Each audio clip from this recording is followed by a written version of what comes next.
Il est tout juste 7h passées de 30 minutes en cette matinée du mardi 20 novembre. Ravi d'être en votre compagnie. Bonjour à tous. Merci donc d'être avec nous sur Grand Lille TV pour suivre ensemble l'actualité aujourd'hui dans la métropole lilloise.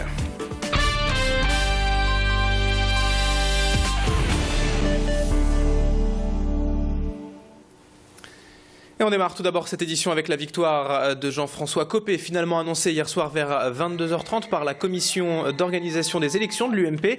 Après 24 heures de bras de fer et d'incertitude, le décompte des bulletins de vote a donc donné 98 voix d'avance au député maire de Meaux, Jean-François Copé. Il l'emporte devant François Fillon avec le score très réduit de 50,03% et devient ainsi le nouveau président de l'UMP.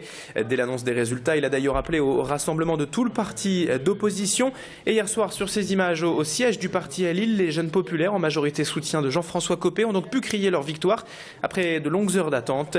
Le département du Nord a d'ailleurs placé le secrétaire général actuel de l'UMP, Jean-François Copé, en tête, avec 53,2% des voix dans les 21 circonscriptions nordistes. Retour sur cette élection ce dimanche et ce lundi d'incertitude, avec ce reportage signé Olivier Milleville au cœur de l'UMP. 1, 2, 3. À voter. Première élection démocratique au sein de l'UMP, une première aussi pour les 21 circonscriptions du Nord. Nous sommes ici à la fédération de l'UMP à Lille. Le bureau est ouvert depuis 9 heures. Tout est réuni pour qu'aucun couac ne se produise. Un représentant de chaque camp est présent, sous l'œil vigilant d'un huissier et la direction d'un président impartial. Ça s'est organisé avec des représentants d'un camp, des représentants de l'autre. Moi j'étais président du bureau de vote, donc neutre et garant de la conformité, du respect des opérations électorales qui étaient les mêmes que celles d'une élection classique, une municipale, une présidentielle. Le vote est clos à 18h et ensuite le dépouillement, c'est un temps aussi où on doit être méfiant. Méfiant et vigilant, le nombre des signatures et des enveloppes doivent être le même. Vient ensuite le comptage des voix. Ici il y a 385 votants pour 845 inscrits. 20h15, le résultat est proclamé, donnant Jean-François Copé gagnant avec 52% des voix.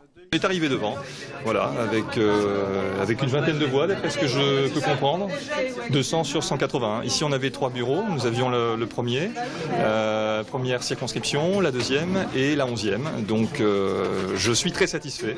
On a tous suivi les meetings avec attention, donc on est tous aussi exténués. Donc, on a hâte de savoir et hâte aussi de mener le combat face à la gauche et donc d'avoir quelqu'un à être qui va nous soutenir et derrière qui on sera derrière lui. 23h15, une information du siège national vient d'être communiquée et donne Copé gagnant. Soutenez ce candidat et on l'a toujours soutenu parce qu'en tant que jeune, quand on milite vraiment, quand on est sur le terrain, c'était le seul qui pouvait nous faire ça. Voilà. Joie de courte durée, la suite on la connaît, c'est le statu quo et la consternation. Comme Anne, les 3050 jeunes de l'UMP du Nord attendront avec impatience les résultats de la COCOE, donnant le nouveau nom du leader de l'UMP. Autre titre de l'actualité en ce mardi matin, le ministre du Travail, Michel Sapin, était donc hier dans la région pour signer les tout premiers contrats d'avenir.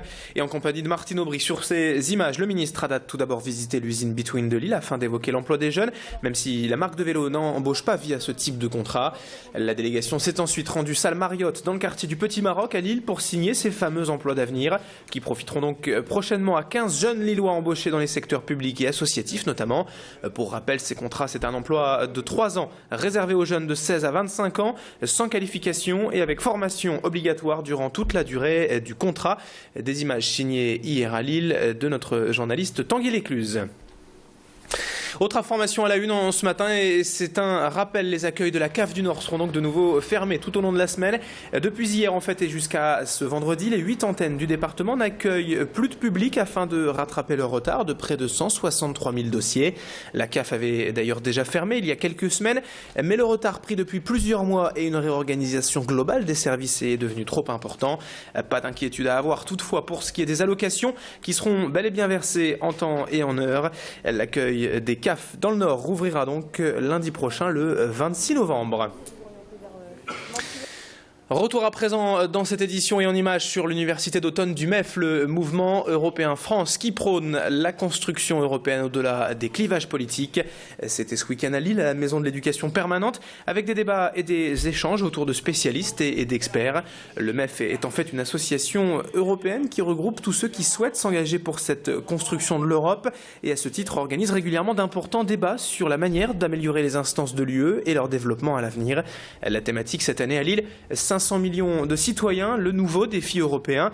Et en visite pour l'occasion, le ministre délégué chargé des affaires européennes, Bernard Cazeneuve, s'est arrêté devant notre caméra, devant notre journaliste ce week-end à Lille.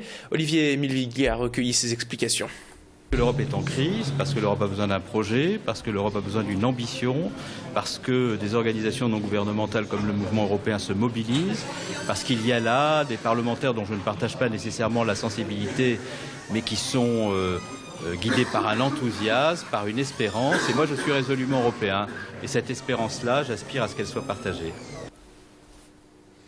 Allez, un dernier petit mot de sport pour finir ce journal puisqu'il y a de la Ligue des Champions ce soir. Le LOSC se déplace à 18h en Biélorussie pour y affronter le Bate Borisov pour la 5e journée de cette compétition, la Ligue des Champions. Le LOSC qui n'a quasiment plus rien à espérer sauf miracle et une 3e place qualificative pour la Ligue Europa. Mais pour cela, il faudra gagner les 2 dernières rencontres en espérant que les Biélorusses les perdent également et avec une histoire de goal average. Bref, ce sera très compliqué. On suivra tout de même sur Grand Lille TV cette rencontre entre le Bate Borisov et le LOSC ce soir à partir de 18h.